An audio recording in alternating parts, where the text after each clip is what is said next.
Elections, the heart and soul of American democracy. As a nation, it seems we're constantly in the midst of one political race or another. Messages fly at us from candidates for local, state, and national political positions. It can be exhausting as a citizen, but what about for the people who are running?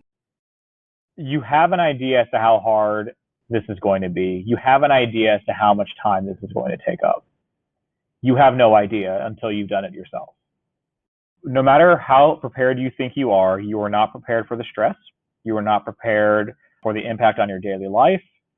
And your family is not prepared on the impact on their daily life. That's Pavan Parikh. He's currently running for probate court judge in Hamilton County, Ohio. You're probably aware of the glitz and glamour of giant presidential campaigns where big personalities and fierce opposition dominate the media. But what about local judicial races? And if you think of like the presidential race as the Super Bowl, the World Cup, the Super Bowl, high stakes, lots of fans, lots of money, knockdown, drag out fight. I would look at a judicial race more as we're going to watch a game of chess. That no matter how important it is, no matter how skillful and articulate you try to be, it is a very niche field. And I don't care how big of an audience you think you're going to get, you're never going to get World Cup or Super Bowl size audiences for, even if there's a grandmaster chess match, it's just not going to happen. And sure, some of what makes races like Pavan's more like a chess match is just that it's on a smaller scale. But it's also that what people want in a judge, what shapes their opinion of candidates for these positions, is a lot different from what they want in people holding other political offices. There is a significant risk that if you get too negative, if you get too aggressive, voters will think, well, that's not a quality I want in a judge. Versus if you're in Congress, you want a fighter. You want somebody who's going to get kind of deep down in the dirt and, it's an adversarial process. Well, the courts are an adversarial process, but the one party that isn't an adversary is the judge. Right. So you want a very different set of qualities in who you want overseeing the whole process than you do in who you want fighting back and forth. You're listening to Opinion Science, the show about our opinions, where they come from, and how they change. I'm Andy Luttrell.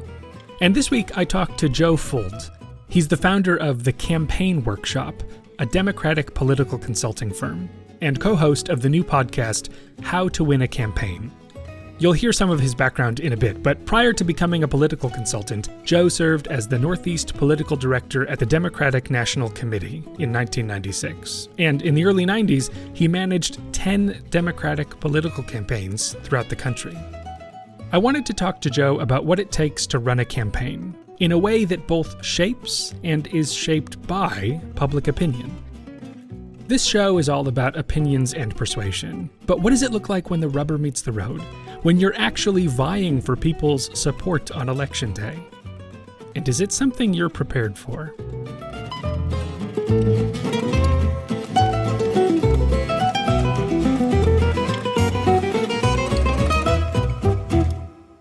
So I was curious, just to start, to get a sense of your history in campaigning. So where did the idea to get involved in this world come from? And what did those early days look like in terms of what you were involved with? Yeah. So, I grew up in Rockland County, New York, about 45 miles north of New York City, and went to high school there and left Rockland County to join the glamorous world of political consulting, right? Well, not quite. I went to college at American University but really loved politics and loved communications and wanted to figure out how to do those two things. And so I went to college at AU, actually interned with a political consultant, as well as did some interning on the Hill. I did all the internships I possibly could do, and then actually went out on the road to work on a congressional campaign in Indiana, in Monticello, Indiana, and for a guy named Jim Johnts, who actually had run for a state rep the first time he ever ran to stop damming of a river in his community, and then started running for other offices and became congressman, and really a very grassrootsy door-to-door campaign. And that was how I learned. And so I went on the road, worked on that congressional campaign, and really loved politics and started doing more of that and really enjoying it, and went from campaign to campaign.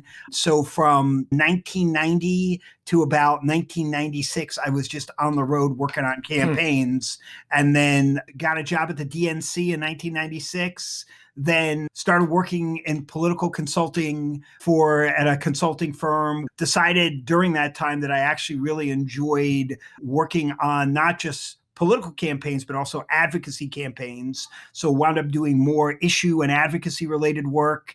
And then in 2009, I started this company, the Campaign Workshop, where we do advocacy and political consulting work, issue work, strategy work for groups and organizations. And it's been fun.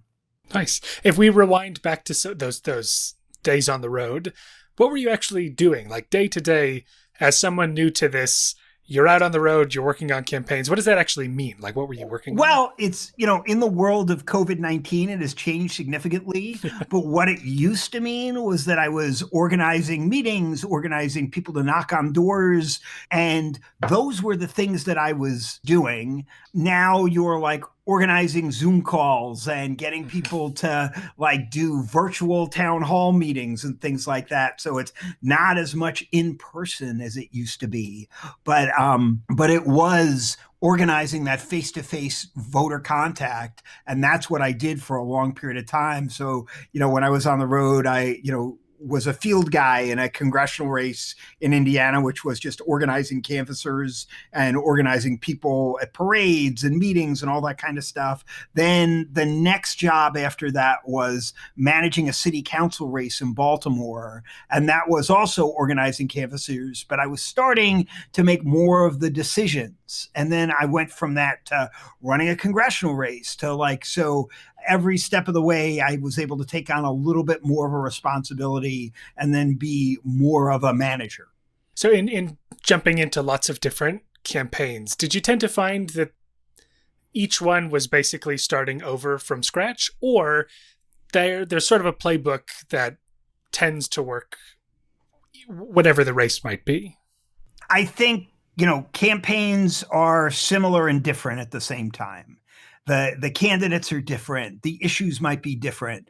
The approaches and the tactics might be similar, but you have to make sure that you're choosing the right tactics that fit your race. You might be working on a campaign in an area where it's a very cheap TV market, or you can be on television and that's your goal, or you might be in a very big media market where you're never going to be on TV. And so you're doing more direct mail and digital advertising. It might be a situation where you're pre-COVID and you can go out and knock on doors, and that's what you're able to do. And now in a post-COVID world, you're doing text banking and you're doing virtual town halls and Facebook Lives. And so the tactics are going to change based on the candidate, based on the area, the population.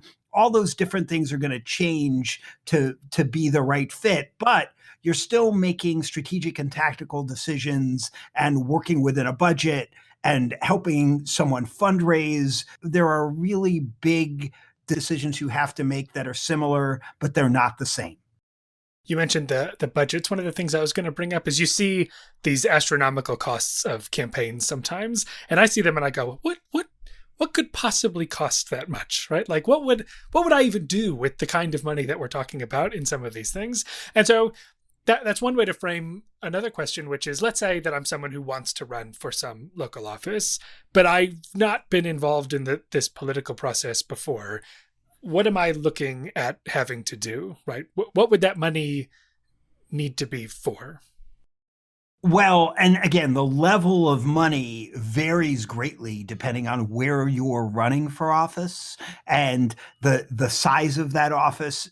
Really, it's about the amount of people that you have to communicate with and how big an area that is and how dense that population is. There are, like, for instance, you're running for state rep in Ohio. That is a very different cost than running for state rep in California.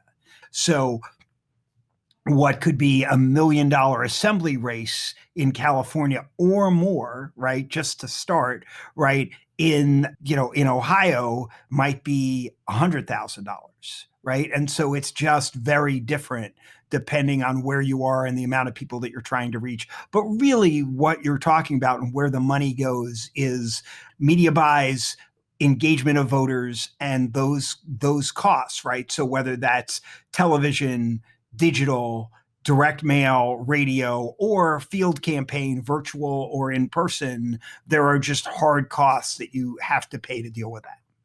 So you will be prepared to do that, but what sort of step one, let's say I decided today, and I didn't because this terrifies me, but let's say I decided today that you to run for an office. Well, let's first hope that you've decided today that you think you want to run for office, not that you're going to run, but that you're considering it. So, over at our website, the Campaign Workshop, we have like personal assessment that we would suggest a candidate take, or go to a campaign training, right? So we would strongly suggest that you really look at why you're running, what is the thing that you want to solve or change in your community or make a difference on, what is your motivation, because that really will have to do with the office that you're running for. It might be that you think that you want to make a change in the DA's office and you're a lawyer, and so you want to run for DA. Or it might be that you feel like, your background as a CPA really could be put to work as the county treasurer, and there hasn't been great transparency on what's been going on in county government. Or you really feel like there could be better laws specific in your community, right, on the county level or on the state level. And so those are then going to be decisions you make on what is the office you're going to run for. And so first, you want to do that personal assessment to make a decision. Why are you running? What are the things that you really care about? What are the issues that you care about? What district is the right fit for you? Is this a city council district? Is it a state rep district? What is the best place that you possibly can run and win? And then you're going to make a decision.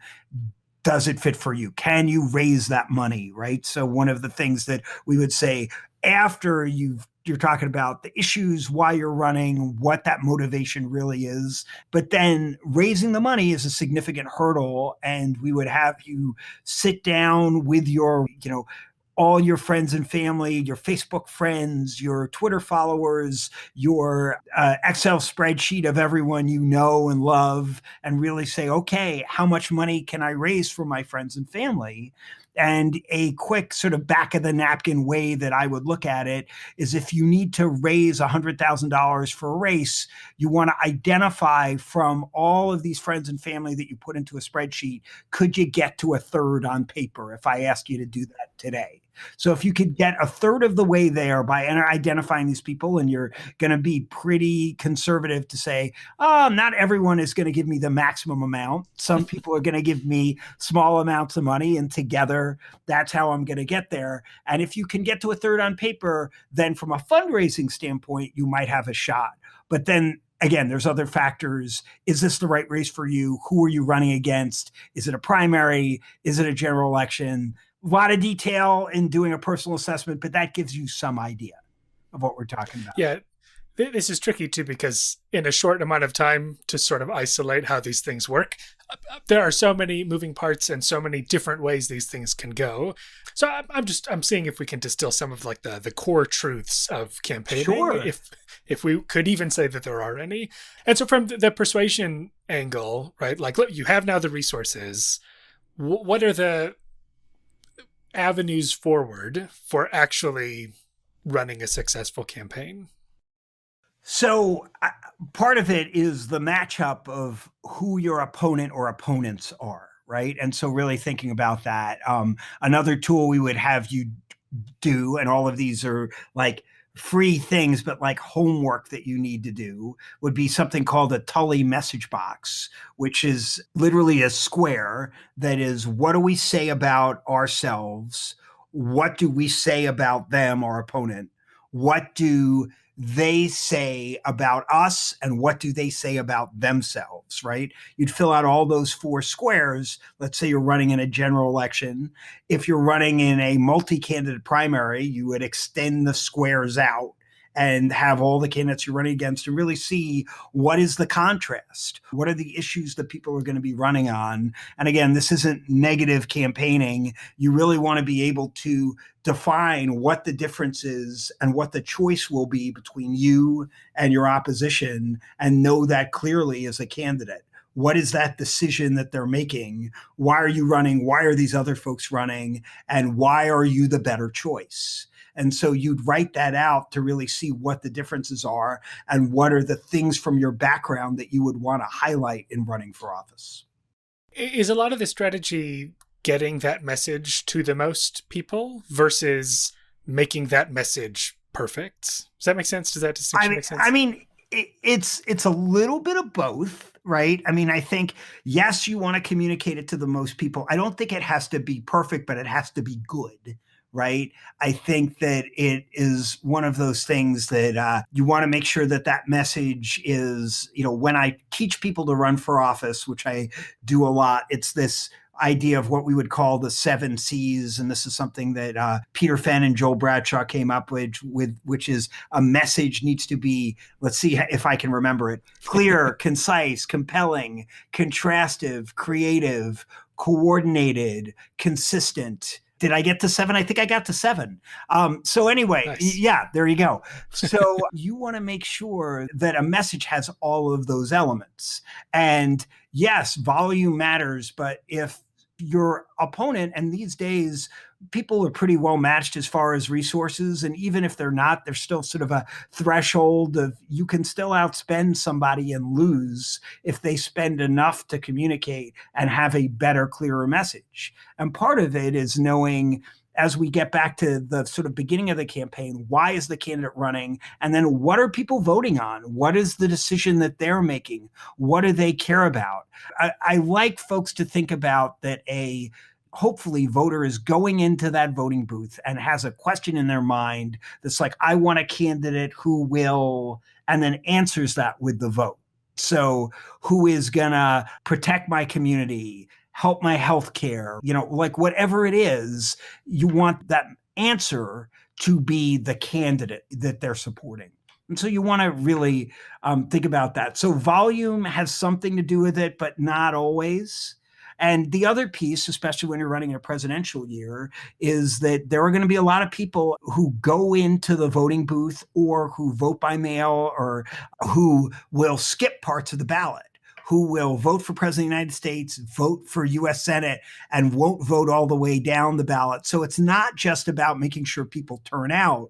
It's making sure that people care enough about your race and you've given them enough of a reason to care to vote in your race, because it's not a given. And in many, many places, that voter fall off is the difference between winning and losing in a race. That's super interesting, because I was going to ask about like get out the vote campaigns, or, one challenge is getting your face in front of people. Another is getting them to the actual polling booths. But you're right that even if they go, it's no guarantee that they're going to actually do the work to get you in there. That's right.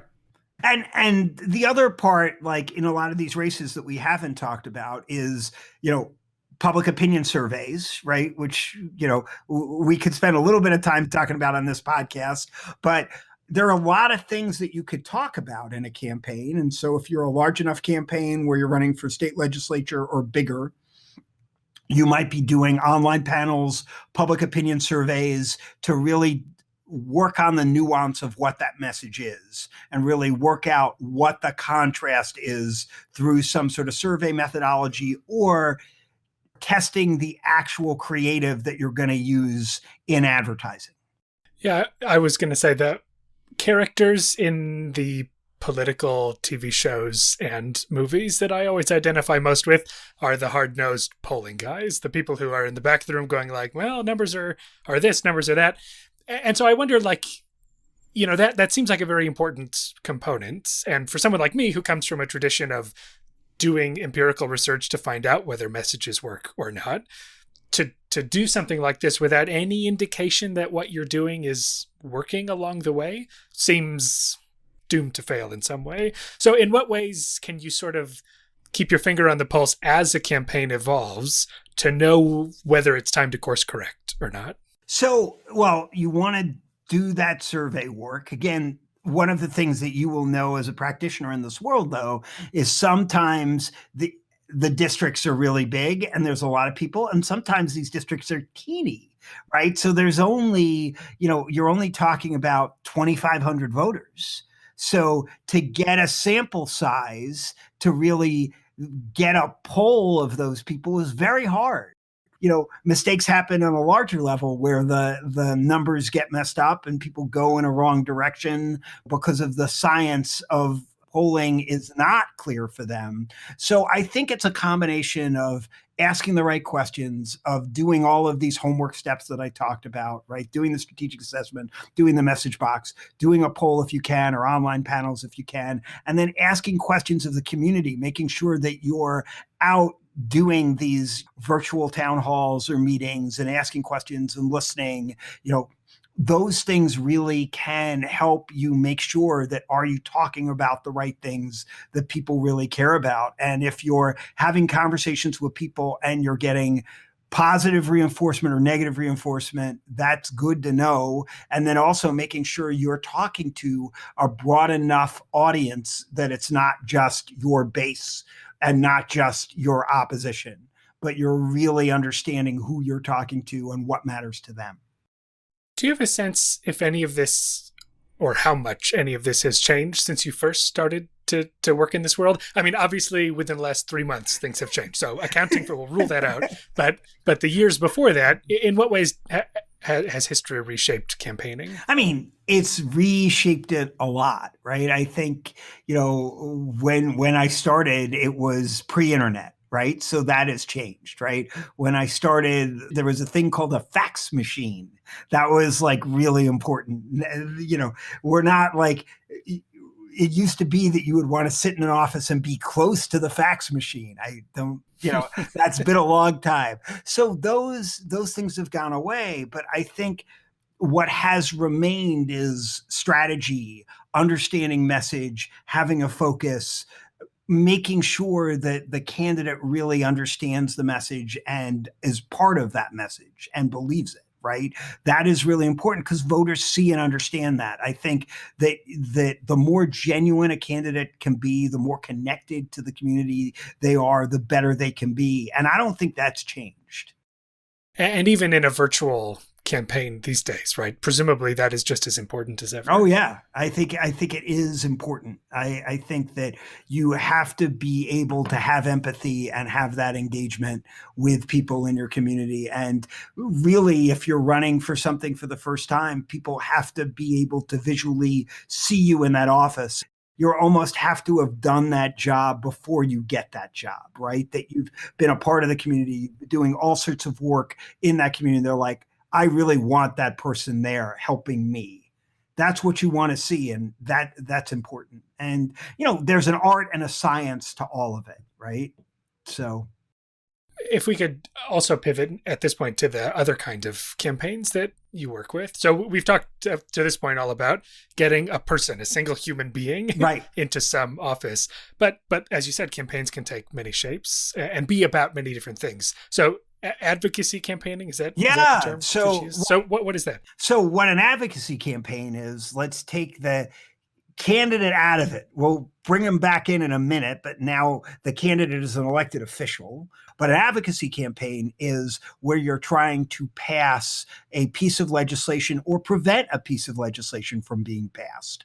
And so that is also really important. And it's getting, people at the grassroots level involved in that issue. And that could be anything. That could be everything from a tax bill that's being passed on a community level. It could be that a road is going through a certain area. It could be around, like Black Lives Matter. It could be around COVID-19. It could be very specific to a bill or a law or a policy that people want to see changed. And the tactics for that are similar to a political campaign. It could be doing patch through calling, where you're calling your legislator and saying to her, hey, we really want you to vote on this bill, or we want you to vote against this bill, and here's why. So it could be patch through calls. It could be pieces of mail. It could be digital advertising that is saying, call your legislator, click to call and tell them to pass this piece of legislation. Could be any of those things. It could be community meetings that you're having, like a forum on a specific issue. But whether it is getting a four-way stop on your corner or whether it is a bigger piece of legislation, there's some advocacy involved. So with a candidate campaign, the target is the community, right? Members of the public who will go and cast a vote. Yep. This sounds like there's part of that. I'm trying to get my community involved, but in the end, they're not the decision makers. No, right? They can only pressure the decision makers. They can pressure the decision makers and tell the decision maker, this matters to me, and here's why. And then there's like a storytelling component to that, right? Let's say that, you want this four-way stop and you've tried for years to do it. And now like you got into a car accident because there wasn't that four-way stop, and you go to this meeting and you explain what happened. That can be a very emotional component. You tell the legislator that, you get up in front of the meeting, right? Those can be ways in which like policy changes happen because that emotion and that connection gets brought into it. Yeah, emotion and connection. And I wondered if there's anything else that you could identify that makes or breaks these kinds of campaigns. Like, are there tools to really get the job done? I mean, I would say that it's, from my perspective, it's that emotion, that connection to the legislator, and you could know them all your life, but it literally could be like one of the things I'd say is sort of the cup of coffee conversation, right? That, how many people could you pick up the phone and call their legislator and say, hey, I'd like you to meet me in front of the coffee shop outside to talk about this issue, and ask them to do that. How many people could actually talk to their legislator and do that?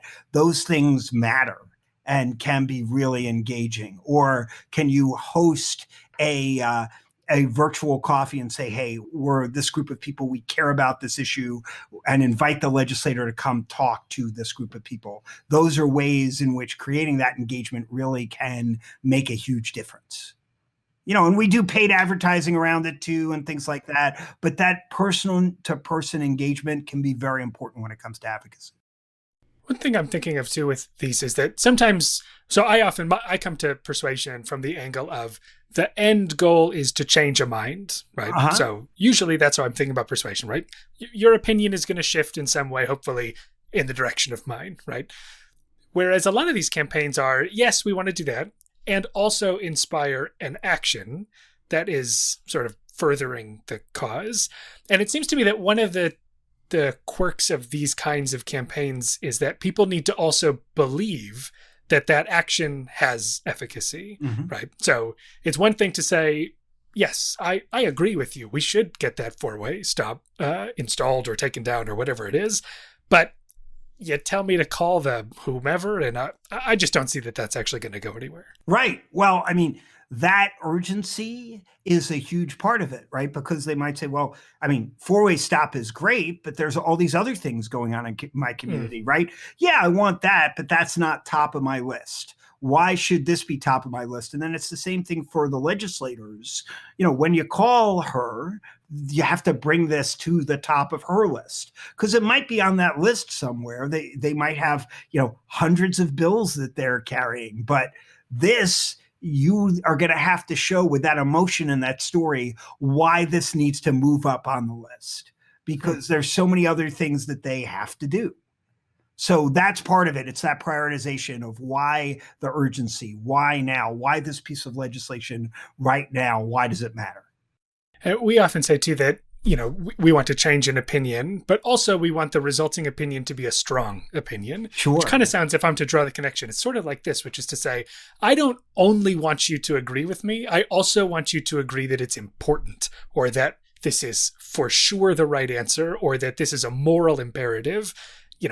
We could agree, I guess, and that's fine, but I really want us to agree more deeply in a way that you're going to take it seriously. Yeah, no, that this has to happen now, not next year, not 10 years from now, but we need to make this change right now.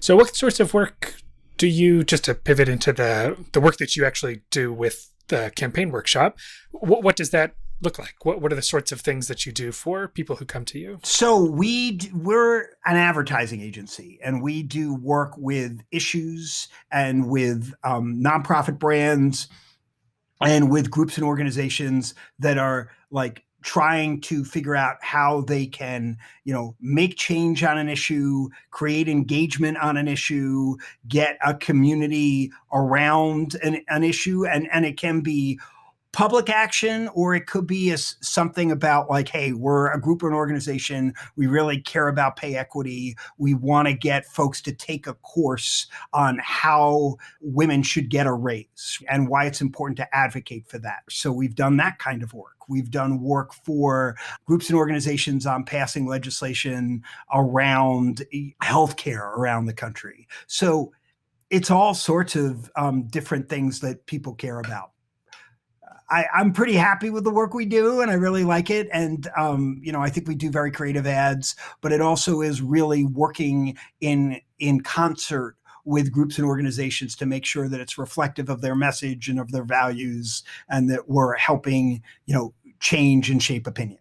What does a brainstorming session look like? Or I'm just wondering, someone comes to you and says, there's this issue, here's what we want to do. What's next? Where does your head go first? I mean, it really goes to some of those earlier questions that you asked, right? Around like, why? Why is this important? Why does it matter? Why now? How can this be urgent for this community to take this action or for this movement to happen?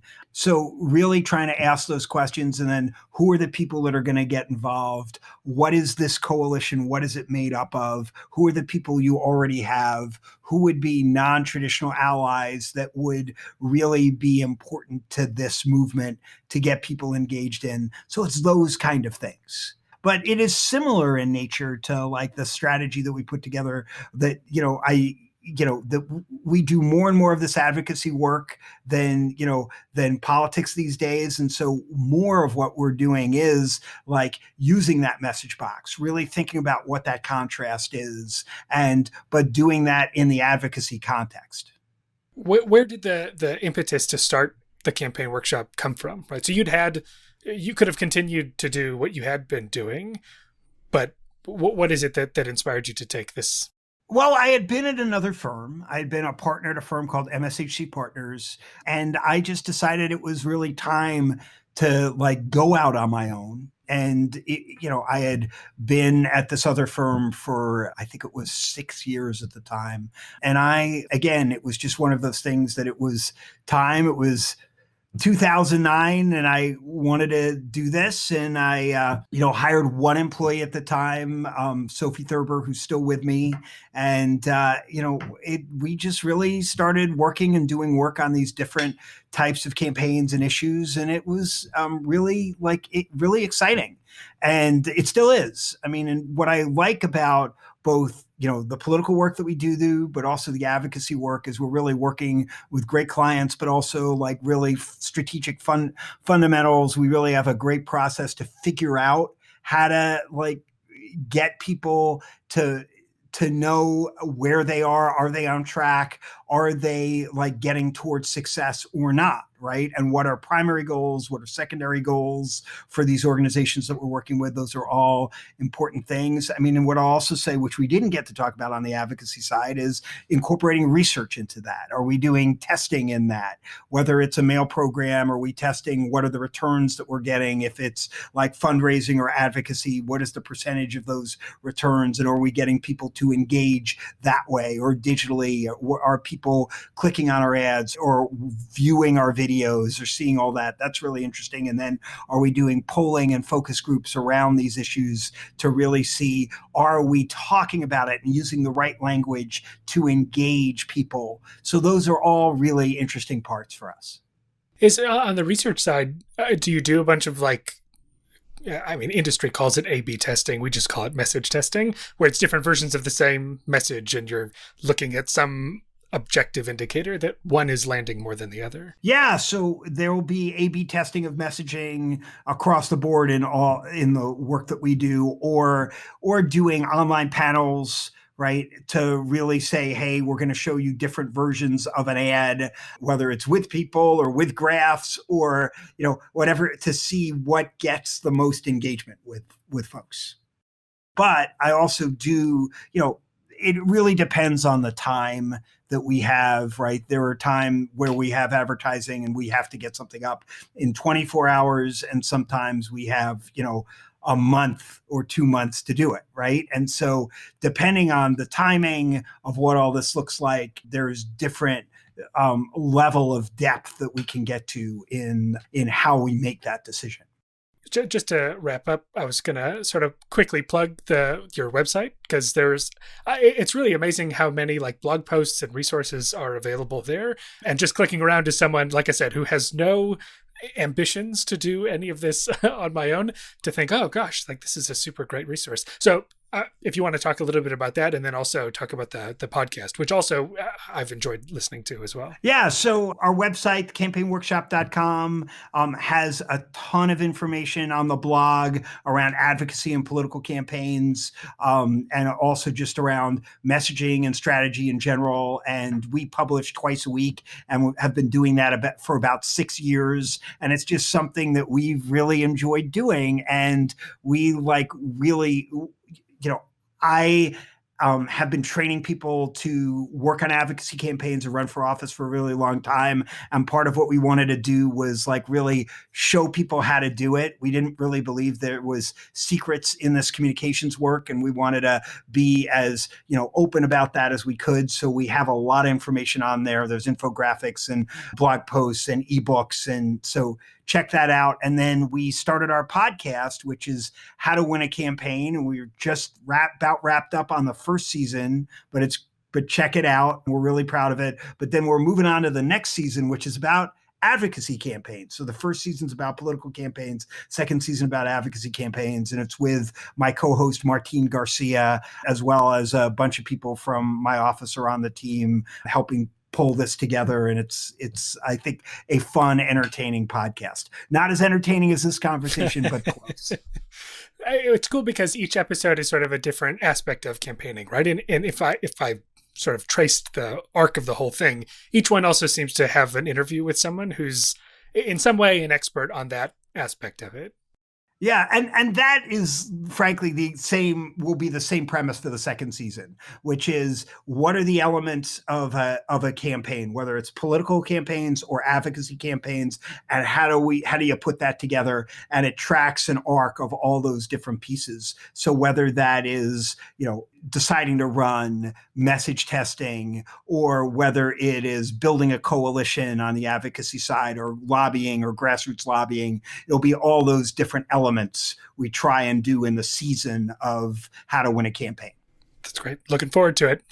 Yeah. Well, thanks. Yeah, I appreciate it. Like and subscribe wherever you get your podcasts. You could check us out on Apple Podcasts. But Andy, this has been a great conversation. It's a lot of fun. Yeah. Thanks so much for doing it. It was super interesting.